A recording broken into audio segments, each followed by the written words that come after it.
Hello, Civ fans. Welcome to the very first Look live stream. My name is Sarah Darney, your host for today, and I am joined in studio by Ed Beach, lead designer, and Dennis Shirk, lead producer. Thank you guys for coming. No problem. Awesome. So we're excited. We're going to show you guys some Hungary gameplay today and talk a little bit about the design behind that and how it fits into Gathering Storm. So why Hungary? Hungary is kind of our Eastern European representative this time. So we knew we wanted to add some more Eastern European civs. I've been to Hungary, I've been to Budapest, found it a really interesting culture and with a long storied past going back to when they were in the Middle Ages defending Europe from the outside invaders, like initially maybe the Mongols, but then later the Ottomans. So the important piece of history that we've never covered in a Civ game before. So it was great to finally get them in this time. Oh right, yeah, first time Civ. First time Civ. Yeah, very exciting. So why Matthias?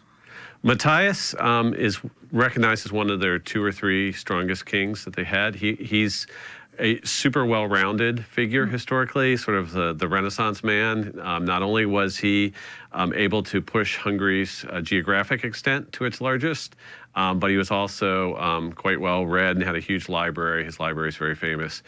So we had trouble designing this Civ, trying to figure out which things of his we wanted to emphasize the most. There was just so much to put in there.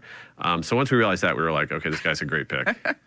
Yeah, I imagine there were a lot of options that you could have gone with. And that's something that I always find very interesting is how the history fits into the gameplay with all of the civs. Yeah, and we end up having to decide, like, what's the gameplay specialty of this person. And once we have an idea for that, that's sort of, we pick the things that kind of build around that. And so once we realized that his conquest, what was unusual about it was that he was able to recruit armies of mercenaries from a lot of the nearby states and build up his army strength that way. We all of a sudden realized that there was a mechanic that was in the game, it's been there since the base game, but it's very underutilized, the levying of city-state troops. And if we could build sort of a Civ whose specialty was doing that very, very well, that would fit his history, but it would also be a style of gameplay that we really hadn't seen before. Yeah, for sure. That's his unique ability, correct? Correct. Okay. And what about Hungary's unique ability, Perla Danube? Right. So if you go to Budapest, you find out that Budapest originated as 2 separate cities, Buda on one side, which is the oldest, sort of the historical capital side, and then the more economic and more recent Civ is the other side of the river where Pest is, and that they merged once they had enough bridges over the river and decided to make it all one metropolitan area into Budapest.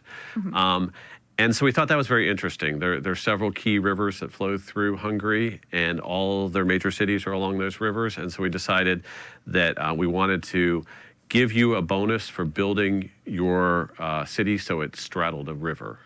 Okay. And so the bonus is, if you have a city center up against a river, those hexes that are directly across a river hex side from that city center are the best places to put your other districts of your city, because they get a 50% production bonus both for the base district and for all the buildings that go there.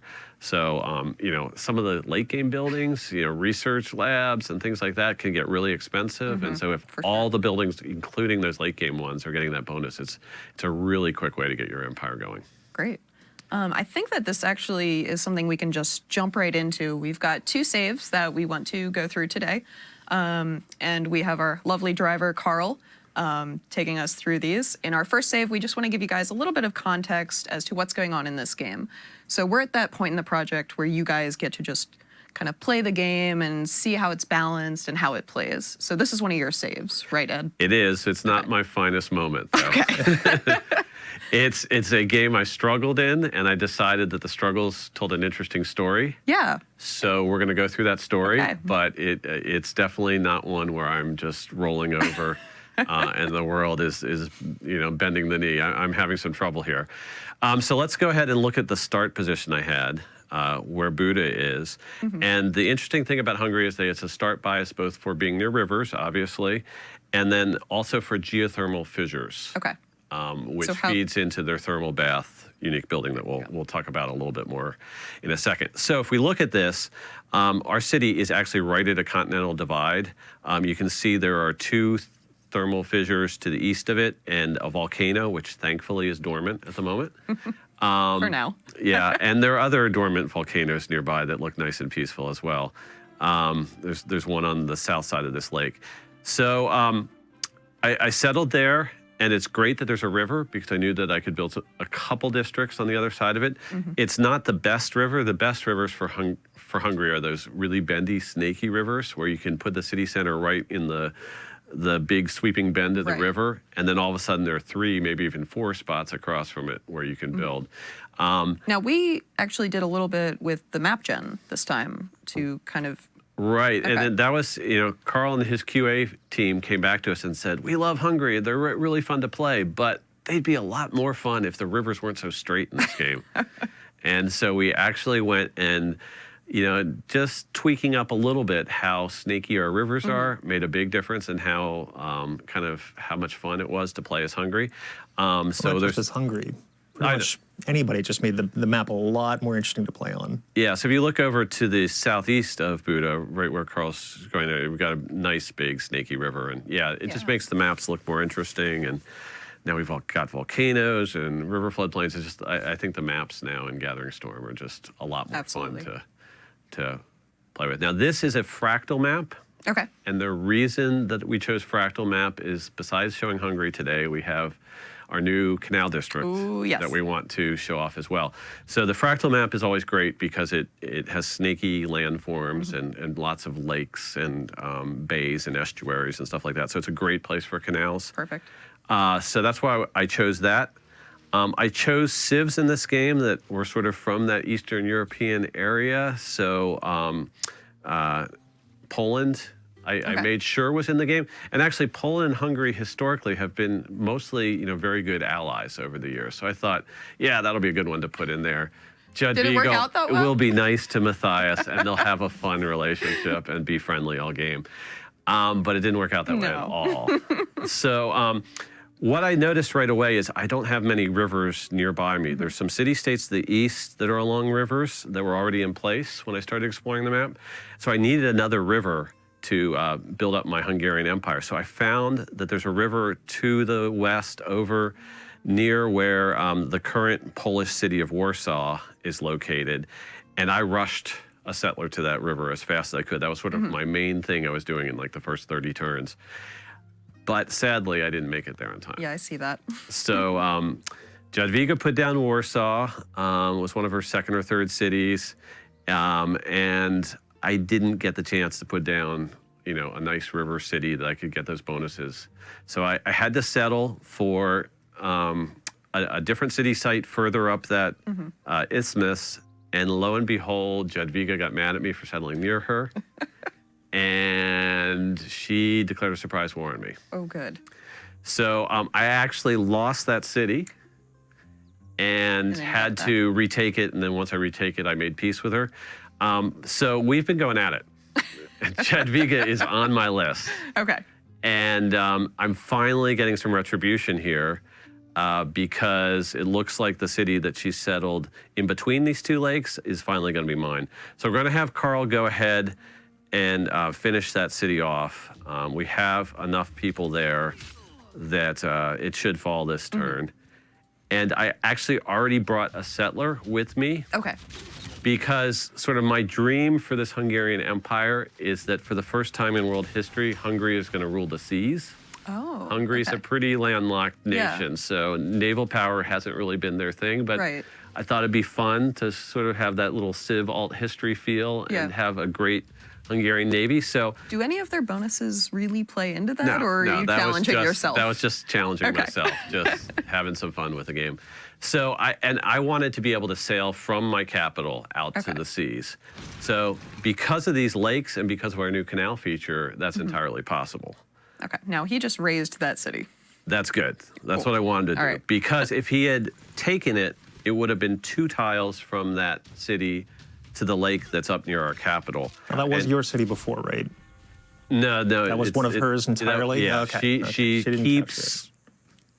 So we care not for her citizens. No. Now, normally we would have to worry greatly about the warmongering penalty from raising a city. Right. And in both the base game and Rise and Fall, that was definitely something that we worried about a lot.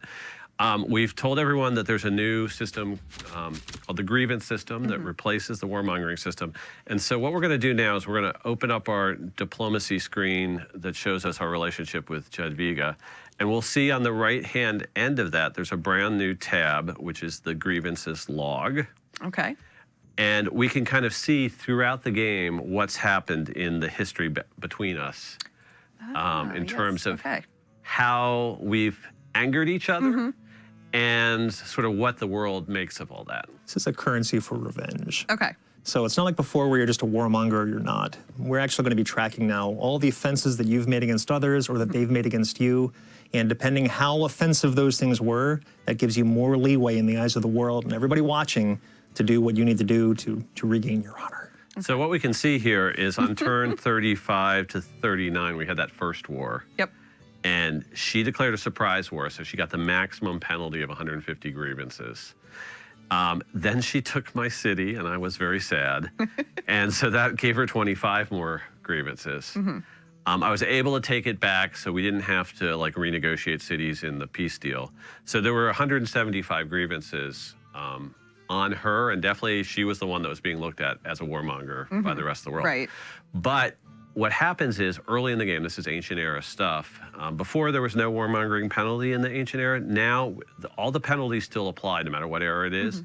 It's just how fast the world starts to forget about those grievances. Basically what we call the decay rate of the grievances is. Revenge bucks are no longer worth quite as much. Right. And later in the game, you know, then the grievance will stick around more. But early in the game, it's 10 grievances drop per turn. So there were, 25 turns between the two wars that we've had. So the world had forgotten about her initial transgressions when she upped and declared war again on me. So that put her at 150 grievances. And yeah, we took her city, we actually raised it, and we didn't care about those Polish citizens living there, but that's actually only 90 grievances. Okay. It's not as bad as her initial declaration of war. So the moment she's still the one who That's looked upon as the aggressive party here. I think that this system is going to make me a much more violent player. Yeah, especially when you get basically you're getting told someone declared war on you. Yeah. The world wants you to make that up. There you go. So, the world wants it. It's for the greater good. Yep. It always felt like it was getting in the way before. Where you'd have the warmonger penalties. They invaded you. They did something bad, but let's say they weren't successful. They didn't even take that first city. But if you redeclared on them, if you wanted to take that city back, maybe the staging area for all of their constant assaults, you couldn't necessarily do that with everybody turning up and going, blah, what are you doing? You're a horrible person. But they declared war on us 5 times. This now allows you to do that. You have that flexibility. And it's not just war declarations and city conquests that feed into it. It's also like if you're attacking a city-state, everybody notices that. So that's a deterrent for the AI to attack city-states for sure. And that's good to know. Yep. And then the promise system works into it as well. So initially, if you promise not to settle near somebody or any of the promises we've had in the game, if you start breaking those, that adds grievances, and repeatedly breaking it. It used to be you got kind of a one-time diplomatic penalty for that. Now, if you just over and over again just extract artifacts from someone's territory, it'll notice every time you do that, and the grievances will just keep adding up on you. Excellent. All right, so is there anything else that you want to look at in this particular save? Just a little bit more about the geography of where we are. Perfect. So up to the northeast of our city, we have actually the Icelandic Volcano, and I don't think we've really shown. What's that one called? It's a trap. Yes, that was a trap. Especially since I know both you guys have been to Iceland and I have not, so I feel super trapped on this one. So we're going to, Carl, turn on tile yields here, and we'll just see. We've been talking about how you get fertility from volcanic eruptions, and it's a little tough to see until we zoom in, but you can see that we're just starting to stack up some yields. So the way the natural wonder volcanoes like this in Kilimanjaro work are. We took away a lot of the bonuses that they had before So they were actually really great places to Right, settle yes. near before. We stripped down those bonuses, and now it's from the eruptions. So it's part of that system where you decide how crazy you want your disaster intensity to be when you start the game. And if you like it dangerous, you actually do also benefit by getting increased yield. So you kind of get to choose when you start up your game. That's a fantastic example of the risk versus rewards, because you can see on some of those Yeah. tiles, there's mad yields, and if you can tolerate the risk level of occasionally having your farm burned down, knowing that you're going to want to go in and repair it and really make use of these spots, you can have terrific city locations. If you're And then okay there with are the also risk. risk rewards, like there are lots of bonuses for settling right up against a mountain. Yes. And putting districts up there, but That's a particularly brave man Yes. who does that next to a volcano. exactly. So we actually have a settler that's headed up that way, I think just to the west of where we're looking right now. Yeah, so he's going to, it's also nice that there's a river there, so we'll be able to put a couple districts across the river. So that's a good spot for Hungary. There was another natural wonder, the Ubsurner Hollow. It's also just north of our capital. So that was sort of why I stuck with this game. Yeah. I saw a lot of potential for where we're going with this. I had a really cool blizzard over top of this hollow earlier in the game, and that just looked awesome. So. Good stuff.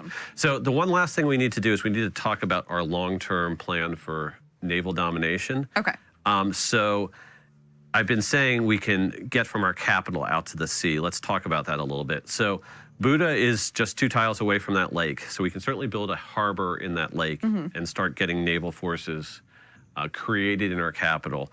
Then the next isthmus we have between the 2 lakes is 3 tiles wide. And the way canals work is canals have to be next to a water tile on one side and either another water tile on the other side or a city tile. Okay.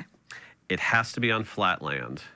No hills. And you can't make a 3-way water junction. You have to be sort of just be, having a straight pass through Right. without any 3-way confusions. So we actually, I think we're going to end up, once we load the next game, you'll see where we settle. I think we push down that settler one more hex to the southeast, and then we have 2 tiles on one side and 1 flat tile on the other side that we can use for the canal. Great. And actually even an aqueduct as well to get fresh water there. So we're going to build a canal there, and then finally our city over near Warsaw. We already are seeing this canal graphic that's applied to the city center coming into that city, but on the far side of it, we're going to have to pick one of the flat tiles on the other side of it. Then we're out to the sea pretty much, except for there's some ice blocking us up to the northeast. So we're going to have to worry about that last spit of land, and we'll try to put just a regular old canal city down there. So once we go into the next save, we can kind of see what the whole layout's going to look like. Yeah, if we're ready to do that, we can bring it back to the studio, and I've got a couple questions about canals for you. So canals they've become almost a meme among the Civ community now, but why now? Why canals now? Well, canals fit in with our whole theme of Gathering Storm is all about the relationship between mankind and civilizations and the planet and how that's gone over the course of human history. So we wanted to obviously have natural disasters as sort of the world and nature pushing against man, but we wanted to show that man has also done a great job of, finding ways to manipulate the planet and turn things in their favor as well. So I think that's sort of the theme that we put into that intro video that we showed last week, which was great fun to be able to share that with everybody. And so canals are just one of the canals and dams and railroads that we'll talk about later, things like that. We have a number of different kind of engineering projects, we call them, that show how we've been able to harness nature. Right. So were there any technical or gameplay challenges that... Okay.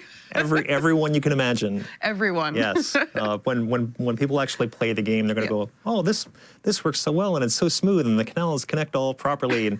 And they have no idea over the last 4 months what it took to actually make this all work and cooperate. We've had some crazy saves with canals doing some crazy things, and it was a blast. But it was a challenge because our graphics team is always looking for something to really sink their teeth Right. into. And this time around, whether it's coastal flooding, terrain deformation, canals, the challenge of putting a canal through an existing city, all of those really gave that part of the engineering team something to chew on, and it really came out fantastic. It was gorgeous. Cool. And they exceeded our expectations Yes. when we started, for sure. Yeah. You know, we kept adding more and more natural elements and disasters and making sure that they could keep up, and all of a sudden they were ready for more, and we just kept piling on in, and it worked out. All right, so I know Carl is itching to get into this game because we've got a couple challenges for him. Yep. So let's dive in, and he can get started with our second save and just play. So you've got 3 missions for Carl. Right. What are the these missions? First mission is, we're playing as Hungary. We need city-state troops. Yes. And off to our east, there's our loyal ally Rapa Nui, which is one of our new city-states in Gathering Storm, and they allow you to build the Moai, the island head, as well, a unique improvement. But the other city-state over there, Granada, has been conquered by our arch nemesis number 2, Mr. Pedro from Brazil. no. So. Oh, we have a eruption. All right, so this is what we were hoping for in our first live stream, but it didn't happen. So I just want to cherish this Yeah, moment. we're going to pause for a moment and watch the lava spill down the mountainside towards the unsuspecting water. Yes. This is another one of those pieces, by the way, in terms of tech that the team had a lot of fun with. Getting from point A to point Z, where we are now, took an enormous amount of work to get this looking like it is. So kudos again to the graphics team, to the art team, for getting this to come out like it is. All right, so And this... we're going to let Carl mouse over the little icons at the bottom so we can see that while you're on this screen just watching your natural disaster occur, you also can get information about how many tiles it's had fertility to, how many citizens you might have lost from your city, whether any units were killed, and so forth. But why would you look at that when the lava is making little steam jets come out of the water where it's going in? I love just the look of the map on Civ 6, but the things that everyone has added to Gathering Storm are blowing my mind. Like, that's really, these details are beautiful. All right, we've watched nature erupt for long enough. Okay, so back to Carl's missions. Yes. So Take back Granada. Yes, take out Granada is absolutely number 1, and he has a collection of both levied swordsmen from Rapa Nui. They were initially warriors. I loved how our first look video for Hungary showed you rapidly acquiring troops from the city-states, and it's even more fun right away when you get to like instantly upgrade them, and they're moving with extra movement and extra combat power. So he's got a bunch of them, and then there are, I think, 1 or 2 of the Black Army unique units, and they get combat bonuses for being adjacent to levied units. So I think he has the force to take that. I was a little slow in building the battering ram that I needed for that, so he is a little bit hamstrung by the fact he doesn't have a battering ram for a couple turns. So we'll see how long it takes him to finish off the city there. Did you touch on the advantages that levied units have as Hungary? Did you touch on that at all? Well, the first look did, but I didn't, I haven't gone through them in great detail. We actually, we can get a combat preview on them, and we can see that in detail. But so like the Black Army unit has combat strength from the Raven King trait is listed there, and that's, they get a bonus from the adjacent levied units. The levied units themselves are stronger.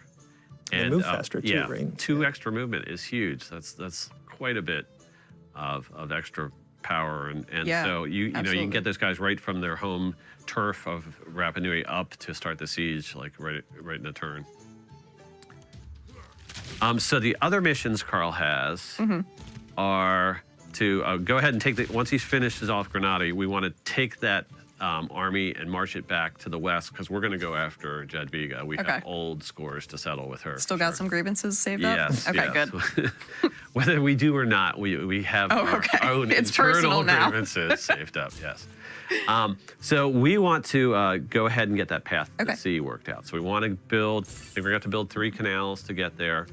One of the cool things that we've added in terms of the canals and the dams in the game is that now the military engineers you can create can go out and they can speed up the production of those new districts. So it's very much, it works the same way that the Aztecs and the Chinese get unique abilities to help speed up construction projects. But now it's specifically for military engineers working on canals and dams. That's great.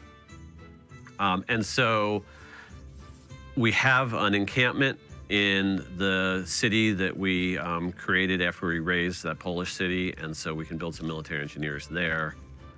And then the other thing we should do while we have any spare cycles maybe is start building up our Navy. Okay. Because we want to make sure that once we've got this great path to the sea created, we can actually take a force and send it out there. Yeah, excellent. That sounds really exciting. Apparently, Carl's levied troops are demanding more pay that he's not prepared to pay yet. Oh boy. Yeah, I didn't time this perfectly, so it's not all Carl's fault. I'll take some blame for this because I levied the troops. I wiped out all the Brazilian troops in the area. And then I realized I needed to heal back up before I could actually go after the city. The walls had gone up around Granada, and then I started working on the battering ram. But the whole timing here is a little off, so he had to come up with some more pay. Now, the great thing about Hungary's city-state ability is every time you levy the units, you get 2 free envoys at that city-state as well. So if Carl brings up our city-state display, we can see, we already have, we're 120 turns in the game, and we have 20 envoys stacked up that we've spent, and suzerain of all the city-states that we know of. So in some ways, it kind of pays to be at war and using these levied troops. Yeah, but they don't have to be used offensively. Oh, that's true. I mean, the people have been talking about this online. I totally agree that if you like to play a defensive game, you don't have to have your own standing army. It doesn't have to be very big. You can just wait until you need troops. Okay, so good for turtle players. Yeah, so it's just good for any time. Oh. Now, we have a problem. Okay. Somebody sniped your cell location. In the beginning of this save, we had the settler up near the Canal City map pin that I had put in. And so I was going, unfortunately, there was a cliff there. So he had to go around to the north and then come in. And then there's this Brazilian scout who was in the way. So I wasn't quite sure how Carl was going to navigate it. But unfortunately, it looks like Jadwiga has once again proven to be our arch nemesis. Yeah. And she's got a city there. So we're going to have to, now where that map pin says Canal City, we should just delete that map pin and just go ahead and deploy our army there to take out that city as soon as we can. Okay. Oh, boy. That's, you know what? The best laid plans. Yes, yes. Got to be able to think on your feet. She's also building up a little navy, so we're going to have a little naval battle there once we get out there. So we didn't actually get to touch on something that I thought is a pretty neat decision that you have to make when you're dealing with these volcanic eruptions. When that volcano went active, it was a bit of a surprise, but you had some bonus resources nearby. So good point. Yeah. So the very first save we showed, neither of the 2 volcanoes near Buda were active. And I think there's one that's still inactive. Well, next time we scroll west, we can take a look. But the one that we were watching the eruption on has gone active.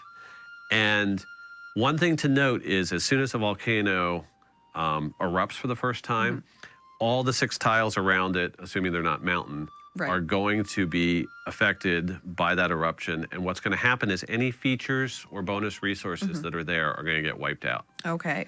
So I think that's actually one of the ways I got the aqueduct and the encampment both built in that middle city was I was like, okay, time to go send some builders out and harvest the stuff around the active volcano because it's not going to be sitting there forever. Right. So there was a stone to the northeast of that volcano, and it was either woods or rainforest on the other side. And I went ahead and harvested both those tiles to make sure we got the yields locked in before we lost them. All right. So what do you think moving forward is going to be the biggest challenge with this situation right now for Carl? Besides all of it.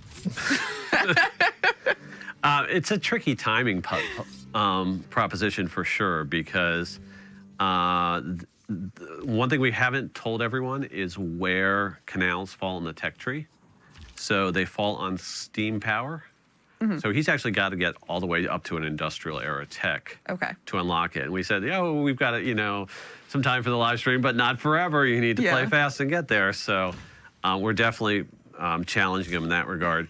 One way he can get there a lot faster, he's got to go through industrialization. And if he can get workshops in 3 cities, that's one way he can do it. I'm not sure if that's what his plan is or not. I know he's peaked at the save enough to have a rough idea what he's doing, but I'm not sure whether he's going to take that path or he's just going to hard research through industrialization. But I think getting to steam power and unlocking that quickly enough is one of his big challenges. Great. So I actually did just see a good question in Twitch chat. Do volcanoes count as mountains for aqueducts and wonders? They are actually considered a feature that's on top of a mountain, so all the mountain properties still pertain to them. Okay, cool. I really appreciate... Objective number 1. Nice. Okay, and so they were liberated, so at this point, I don't need Carl to stay at war with Brazil. He could actually make peace with Brazil if he wants to. I don't know. If he wants to keep fighting, that's fine too. I'm trying to gauge his reaction to your commentary. The good thing about our situation with Poland is Jadwiga's already gone and denounced us. So she went ahead and stacked the grievance deck in our favor by doing that. That's another thing that gives you grievances, is a denouncement. And so whenever we want to go to war, we can do that immediately, which is nice. Look at all those little troops moving. I hope that she knows what's coming. She should. Yeah. So do you have any other grievances built up right now with anyone else, or is it mostly her? Well, there should be some between Pedro and I. For instance, he declared war on the city-state so that he could take Granada. So that initially, at least in the grievance log, have it there. Now, there are a lot of cases where you end up not having any active grievances with somebody just because enough time has passed. But we definitely have gone back and forth enough that we have some grievances. Okay, so here's a question. How does the liberation of city-states work with the grievances system? Okay, so that gives you diplomatic favor. So I don't know, people can go back and look at the live stream and figure this out, but we're up to 291 favor up on the bar right now. So that's something that's viewed so favorably by the world that it's not sort of about just the grievances between you and them. And so that's something that the world community is going to give you diplomatic collateral to spend at the next World Congress. So we just award a big block of favor for that. If you liberate a particular person, we still have diplo modifiers for that, so that that person, you say Russia here or something had a city, the evil Jadwiga had conquered one of Russia's cities, and we went and liberated that. He would remember that. Right. And so we'll have a permanent diplo modifier from that. Okay. But the sort of third-party diplo modifier that we used to have in for liberation has been replaced by the big award of favor that you get for liberating cities. Cool. Okay, so a bunch of people just called out that there is a new unit on the map. I think it was a barbarian unit. Okay. One of our global units. The skirmisher. Correct. Skirmisher. All right. Talk about the skirmisher. We added a stronger scout-like unit to the unit lineup, and we've done a lot of this. You saw some of it in Rise and Fall when we started inserting some other units into the pipe, and this was something to kind of bridge the gap between the scout and later units. So it's a ranged unit. It's kind of cool. You'll see it running around. It's also kind of dangerous, so you can't just overpower a barbarian scout anymore that happens to show up a little too late in the process. Is he still quick like a scout? Yes. Yeah. Okay, excellent. And same promotion tree, so that they can get the promotions to move through woods or over hills. And yeah, that I think the main reason we definitely wanted to add something to that line was because there was a lot of people who are saying, you know, the promotion tree there is very cool. There are a lot of cool recon promotions, but it's tough sometimes to keep your scouts alive long enough to promote them up into rangers. And having an intermediate unit that has a higher base strength makes that a lot easier. Everyone's disappointed that he doesn't have a dog, though. I imagine that there's just a field of all the scout dogs, which we found out recently is named Scout. Right, we did find that out with our Switch campaign, for sure. Yeah, they have to go somewhere because they do run off. Yeah, I mean, once you upgrade to a skirmisher, I guess, you know, your dog or even gets if to go be free at a sadly farm. the scout dies, the dog runs off somewhere. All right, so what do we have here? So it looks like Carl did not make peace with Brazil. Carl doesn't make peace. Yeah, I don't think Carl makes peace. And it's kind of interesting on this map because there's a fertile river valley between us and Brazil that nobody has moved into. I definitely have it on my long-term radar to move in there. But, Carl's going to surprise us. Yeah. But he got something out of it. Yeah. Yeah. So That sounds Pedro like was Carl. willing to pony up for that. So that's good. Okay, so we're still moving over towards Jadwiga. People, I'm sure, have noticed by now that all 3 canal locations are previously marked with little pins, so we know exactly where to put them in. But I actually do like to do that just because sometimes you've plotted out your cities, you figured out where your canals are going, and you don't want to, at the last minute, you know, accidentally decide to drop a district down and forget that that's where the canal needs to be. So it's very useful. Yeah. So a lot of people have been talking about while Carl's moving his army, they've just noticed that a lot of the units have subtle differences and different looks, et cetera, throughout the game. And this is something that the art team actually spent a good amount of time doing with this particular cycle, and that'll be patched in back to the base game, is doing passes on all of the units in the game. Yeah. They all have ethnicity now, team color they've noticed coming in. We've optimized some units, we've made some units look better. People noticed the catapult when it was being moved around by swordsmen now instead of weaponless dudes. So all in all, just a big visual upgrade in terms of the feel, the look, as you're playing the civs. Nice. I think those little details really do add a lot to bring everything to life. I just love this line of troops slowly marching.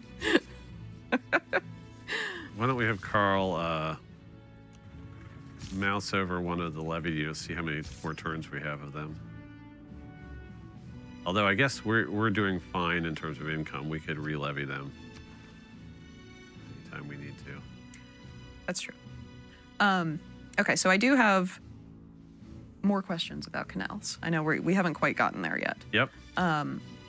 Besides movement, what do we have? Like, how is this going to affect the game? Okay, well, one thing that we want to do at some point, whenever it's convenient, is we want to look at our trade route chooser for our trader units, because we got some new stuff in there as well. Now, the key addition is that we now are looking at the terrain over which a trader is traveling, and if that terrain is primarily over water, we're giving large bonuses up to double the amount of gold that comes out of that trade route from just being very efficient in terms of the transport. So we've gone ahead and we've looked at that system, and it calculates based on railroads, mountain tunnels, canals, and water usage. Okay. Sort of what we've come up with is sort of like a transport efficiency score for that trade route. And so, yeah, it's great because if you're getting double the gold out of a trade route. Yeah, absolutely. So all of a sudden, it's a key change because I think not only does it make canals have a strong economic significance based on putting them in good locations. It's not like you can spam canals everywhere and just get like plus 4 gold for each one. Now you have to put them in places where all of a sudden your trade routes are going to be better. That's going to enhance the gold that you're getting out of all of them. And one thing we've been trying to do is trying to make it more and more important to have a strong naval gameplay, to want to settle your cities on the coast, those kind of things. And the more that we push the most lucrative trade routes out to being the ones that are going primarily over water, that encourages that very, very nicely. Yeah, so something for, more militaristic players as well as the peaceful players. Yes, it's not necessarily, just the way to get your navy out to sea like what we're showing here. It could also be a key economic driver, yeah, for sure. That's excellent. So have you had any games recently where canals have been like the make it or break it? I think, this is the one where I tried pushing it the hardest. Yeah, okay. I do. Did you ever finish this game? I had not. Or are we watching Carl right now? Yeah, I kind of wanted to see how. Okay. I got to the point where there were so many interesting untold stories here. I've wanted to put it in Carl's hands and see how it played out here. But I certainly would be happy to go back and finish this one. Yeah, I do think this is a fantastic map for like that purpose. Right, and I feel like it captures the characteristics of just sort of how a Gathering Storm map looks a lot different than the maps we had before, and how they, the newer geographic elements just sort of play together to kind of give you a whole new look to things. It looks like we've got some barbarians who sprung up in the tundra to the north. Oh. And Carl just moved our entire army west, so... Oh well. At least we've got walls It'll there. probably be fine. Yeah. We'll see. Now, the other thing that happened with Poland was I noticed that she was building a city on the south shore of our western lake, and that if I wasn't careful, she was going to impinge on our route out to the sea with our naval unit. So I actually had to buy a bunch of tiles there sort of madly to block her in, right where all those crabs are. And so we do have a couple sad ancient era galleys sitting in that lake. I used those to help, we saw it in the first save. They kind of helped take that first city. But now they're just waiting as part of our naval force to be unleashed. So why don't we go ahead and check how far we are from the steam power tech. So we'll open up the tech tree. And we got to go through industrialization soon.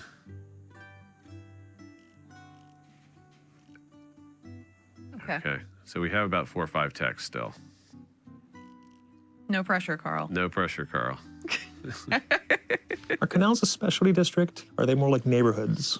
Very good question, and that's part of being able to do an extensive canal network is you'll need more than one in a lot of cities. So if you, for instance, the city that we have between the two lakes, that's going to get 2 canal districts. And so they do not count against your population cap, but they do have to meet the placement rules of they need to be connecting 2 bodies of water. And you cannot link a canal with another canal, because then you could kind of make this, so it has to be actively linking either a city to a body of water or 2 bodies of water. I had a question and I totally forgot it. What is the fastest land animal? Thank you. The other key thing that one. we should note that we haven't emphasized is Hungary is unique in that they're not the only civ that has 2 unique units, but they're the only civ I can think of that we've ever done where we have 1 unique unit that upgrades into the next unique unit. So the Black Army unit upgrades directly to the Hussar. And so the Hussar is, industrial area cavalry unit, and it's very, very strong. And so it's very cool to have that synergy. So you get your army rolling, you levy some troops to make it a little stronger. So you've got a nice, strong army, and it's just going to continue to be strong, through 2, 3, 4 ages of the game. Right. And if you've watched the first look, they're both pretty units. Yeah. They look good. Okay, so I remembered my question. Okay. Longest canal that you can make in the game. So we haven't talked a ton about our new wonders. It's true. So I don't know how much of that you want me to spoiler here, but people have a pretty good idea that we might have a canal-based wonder. And I mentioned in, I think, one of the blogs that you actually, there's a 7-tile configuration that uses that wonder to help you achieve that. So it's a combination of 2 cities and that wonder that all have to be hooked up together. If you hook them all up together, you can make a 7-tile canal. A lot of canals. And you can do these kind of things here with hooking up lakes as well. I didn't realize until I started reading up on Teddy Roosevelt that the whole plan for a canal between the Atlantic and the Pacific was not supposed to go through Panama at all originally. It was supposed to go through Nicaragua. And the reason they were going to do that was because there's a big lake in the middle of Nicaragua, and so they just have to hook into the lake on one side and hook in from the other side. It's kind of this exact situation that we're showing here. But they had trouble with that, and the French had started building the Panama Canal and were able to sell that to us. And so we ended up with a canal in Panama instead. But with that kind of lake hookup and putting cities in the right spots, you could make an amazingly long canal. Okay, very cool. Yeah, I imagine with different land configurations, you really could, with different cities and lakes, you could have like a really interesting network. Right. That's exciting.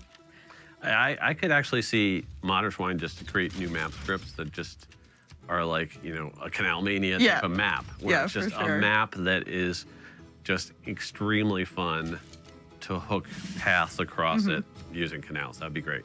I like it. All right, so where is our Carl update? Got a couple things going on here. Okay, it looks like Carl's about ready to go ahead and declare war on Poland. I have not seen how strong the Polish forces along the isthmus are. Oh, he's going to go ahead and do it.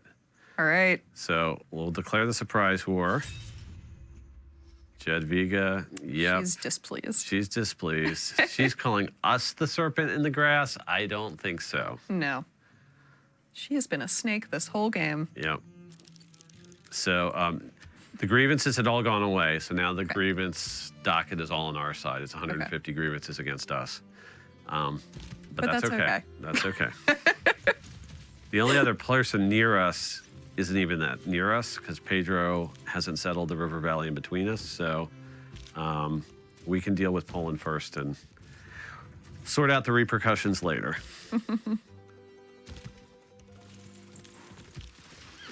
I think we need to mic Carl for one of these streams so we can hear tactically what he is People need to planning. Appreciate the artistry.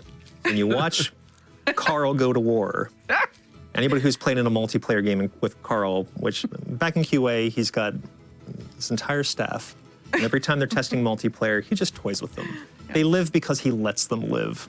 And it's just beautiful to watch it all in action. Raise your hand if you've ever been at the receiving end of a Carl domination.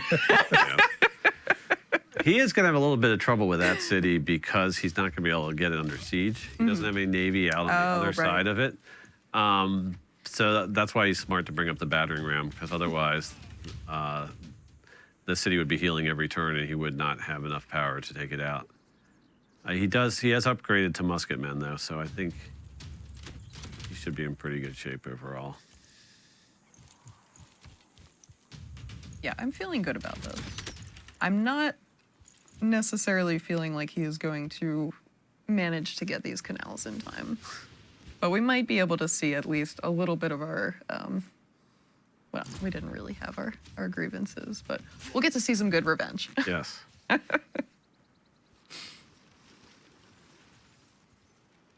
Right, so along with canals, we've added, a couple of other like city projects to kind of interact with the world.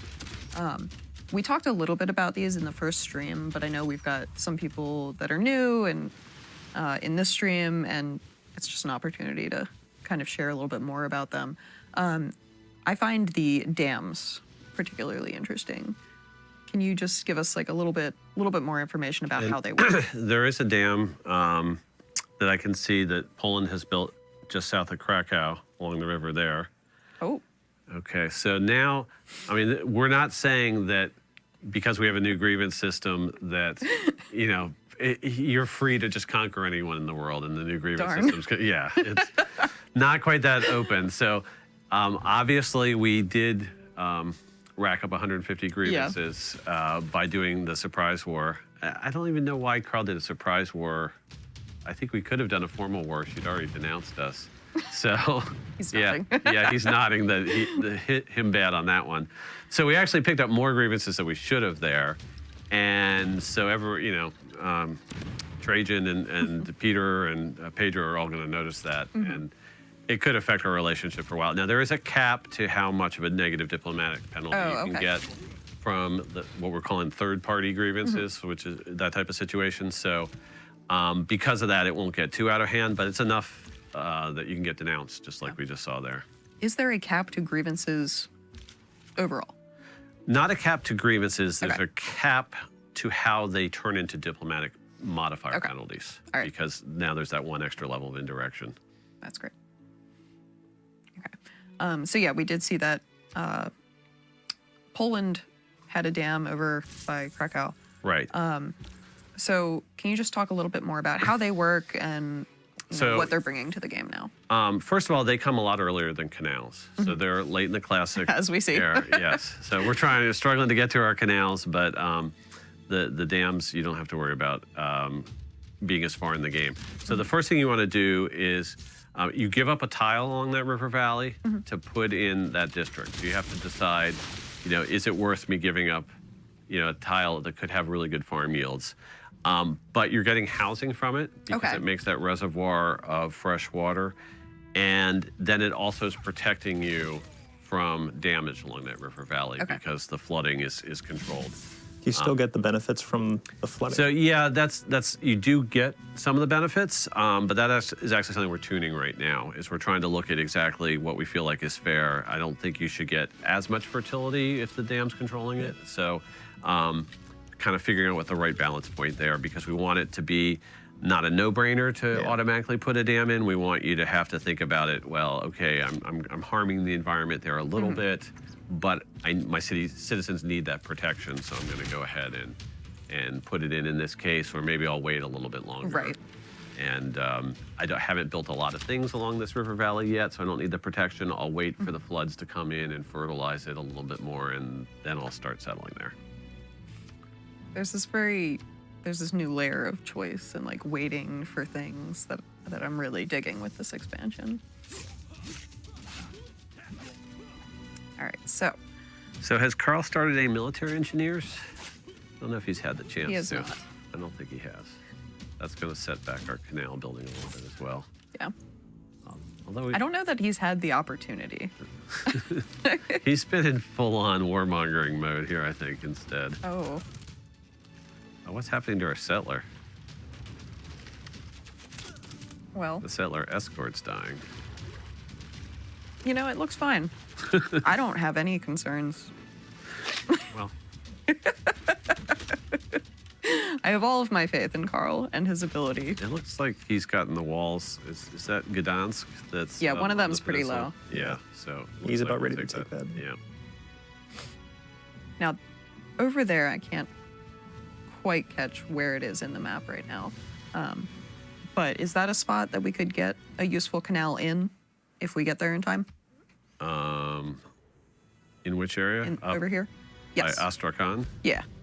Well, yeah, now my plan had been I had marked on a pin that I was going to settle on a one-tile sort of traditional canal city spot, but I don't think Jadwiga did, so... So we might have to build a canal there. Or raise her city and settle, whatever it takes, right? At this Brutal. point, we've got a lot of grievances, though. Yeah. That so might we have not to be think the about best that. Might just option. want to build a canal.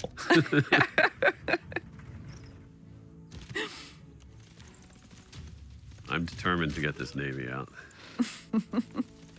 I can imagine that you're going to take wherever we end up at the end of this stream and Right. just play that Exactly. on your own time at home. We may want to show the Hungarian Navy on Twitter. Yeah. Ransacking a few more cities later in the game. So how much time do you actually play just, at home? This part of the project, I am playing a lot. Yeah.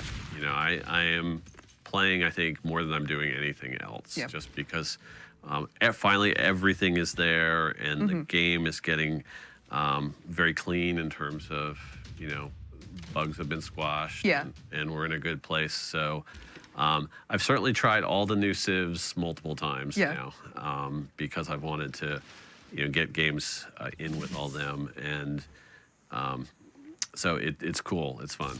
It's something that people can take it for granted, just thinking about game development. It's an easy trap to fall into if you're a developer, to just keep working, laser focused, keep working, and never actually just step back and play what you're making. Right. How does it feel? How does it fit Is it into balanced? the greater whole? Right. Yeah. Am I having fun doing this, or am I just going down my checklist? So Ed's always been really amazing with that in terms of blocking out his time, making sure that he's experiencing what he's putting in the game. And one of the things I'm excited for here is, you know, Civ 6 is a game that encourages you to have a big empire and to have lots of cities. And so we've tried to do some work to make it so that you can play through a Civ 6 campaign faster in Gathering Storm. Now we've extended the timeline, so that's going to make it a little bit longer to play the game. But things like the build queue, and the build manager, which is sort of your overall queue, that where you can see all your cities at once. Those help with things. And we've also been looking at things like how often trade routes renew, and pushing that back so that it takes a little bit longer before they renew later in the game, just so you're not hit with the spam of messages. So I think that's one of the huge advantages of playing the game a lot is you're experiencing the same thing the players are. Exactly. If there are things that just are too repetitive, are too frustrating, where the decisions are getting too rote, you can say, hey, we got to make a change here. And so that's been really good. Now we have Polish city conquered. Now let's look at, he raised it. He raised it. Okay. To the ground. Good job, Carl. Yep. So that's why he's been hanging on to that poor settler who's abused across the lake there, because he wants to put in the canal city there. Great. Okay. Well, that meets the Hungarian naval objectives there. Yeah. All right, so we did get, 2 out of 3. Yeah. I would say that if Carl is able to settle that city as a canal city, we could call it, you know, a completion of the goals. Partially met? Yeah. It's like 2.5. I think we would at least have to send a picture of a completed canal district out on Twitter later or something like that. That's true. There are some great screenshots with canals in them. Yeah. Yeah. And we haven't really had a chance to build up our Navy yet here either. So, you know, that's fun. I love actually it's sailing a unit right through the middle of a land tile. Yeah. Because you have 2 or 3 canal districts in a row, or canal district, city, canal, and you just get to sail your units right through. That has a great feeling to it. I don't want to underestimate how much fun that one little thing can be. Yeah. And I mean, we've always had canal cities. Right.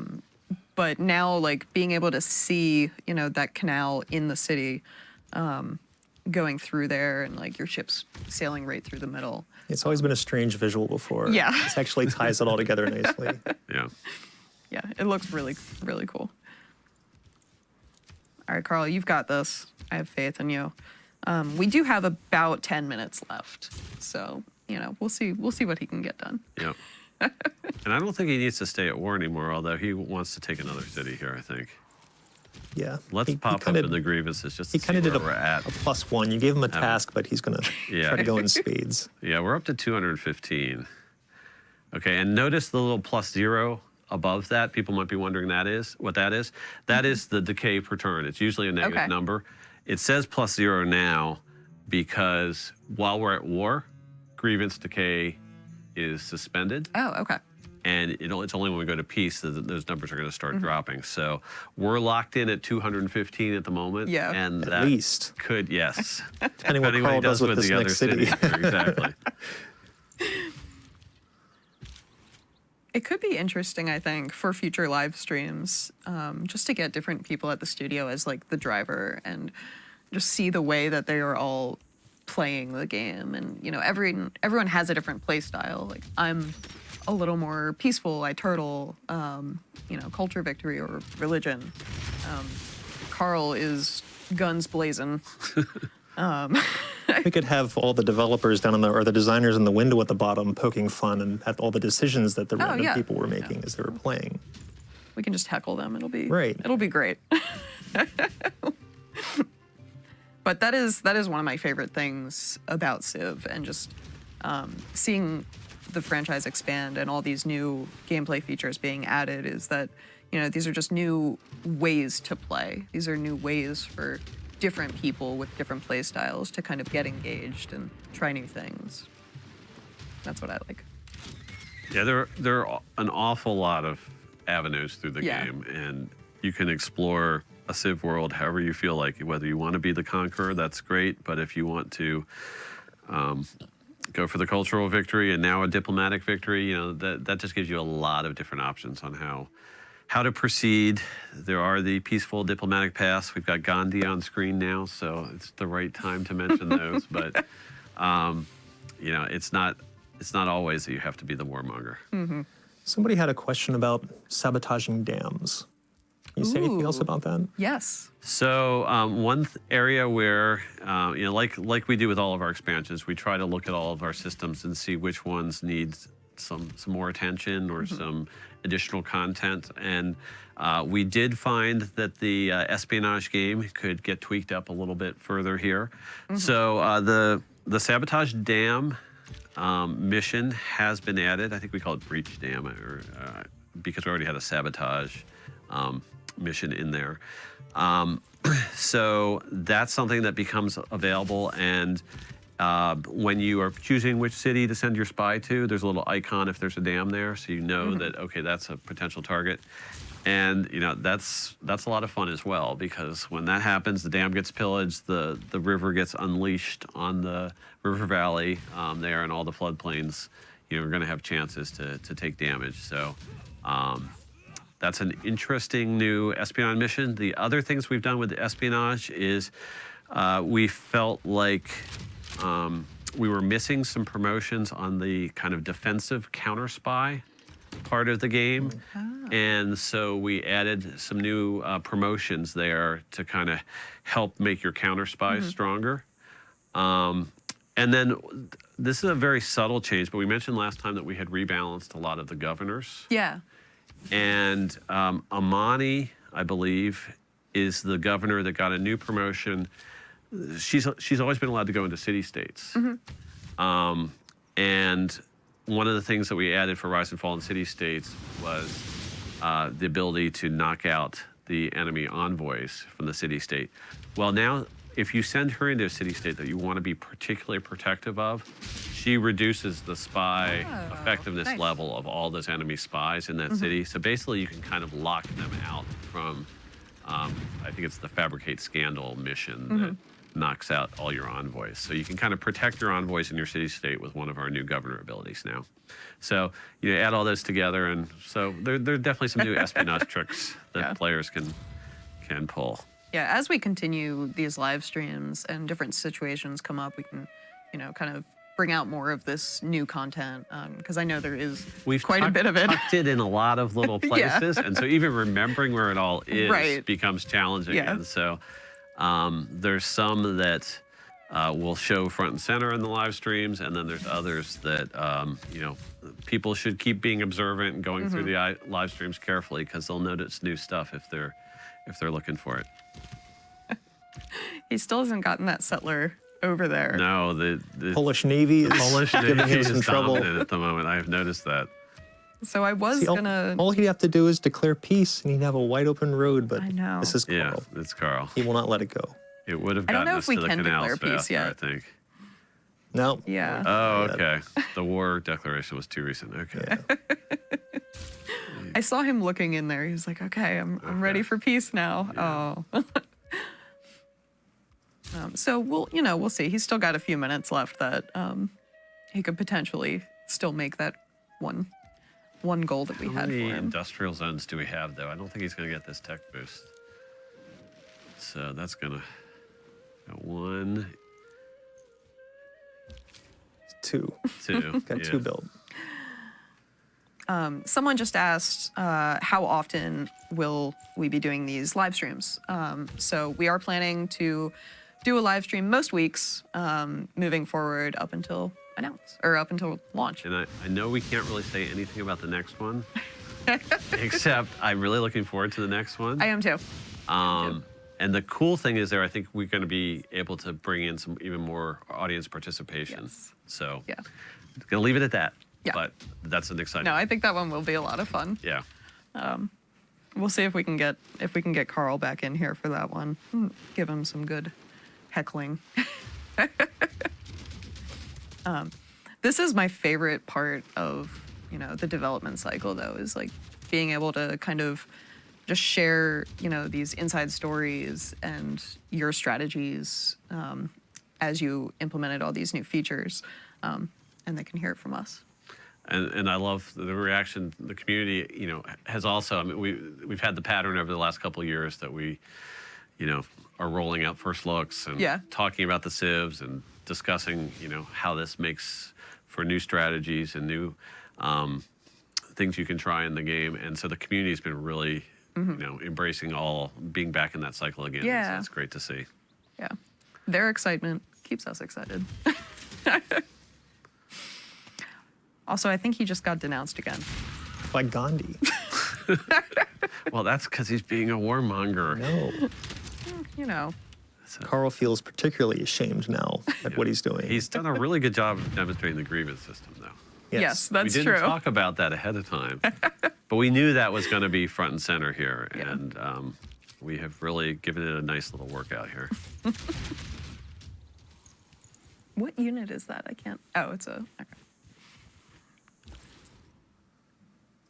Yeah, I'm really impressed with how far he did manage to get, but I am a little sad that he's not going to get this last city. Do you guys have any final thoughts for either Hungary, Canals, Grievances? I would just say, just to close out on Hungary itself, just don't let the perfectly styled hair fool you. This is potentially just a warmonger in the making. I know Ed says he's great for turtling up, and he definitely is. But if you've got the right map seed and you come down, you've got a lot of city-states in the area, you could rule the world with this. Between that, I love the Black Army. The Black Army in conjunction with levied units, just because it gets stronger with the more levied units it has around them. The levied units being stronger and faster than typical units. If you're generating enough gold to just be constantly levying units, you'll just have an instant army, and you can just rampage if that's your play style. I did way better with my previous. Everyone's gonna say, of course he did, because he's not showing it. But my previous Hunger game was way, way better. I had this pool of city-states that was near my capital, and I just, you know, I got the leveraging game, levying game going with them, so I was able to leverage a whole bunch of envoys out of them. And so I just had this army whenever I needed it, and they were positioned sort of between me and all the other civs perfectly. So I do think Hungary is sort of dependent on how the initial positioning of everything goes. So you'll have very different experiences. It's also how many rivers you have nearby. If you drop into one of the start positions where there's 3 or 4 rivers nearby, your first few cities come online so quickly, and it's beautiful. So they're definitely, you know, I think the fractal map I chose for this one sort of hurt them because there wasn't a big block of land to have some massive rivers on.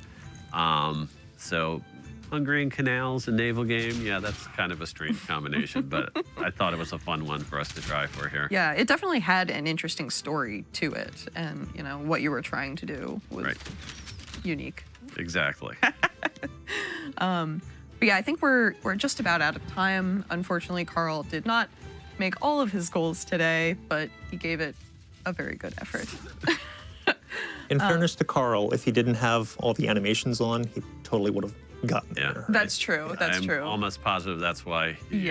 Well, we can keep that in mind for next time.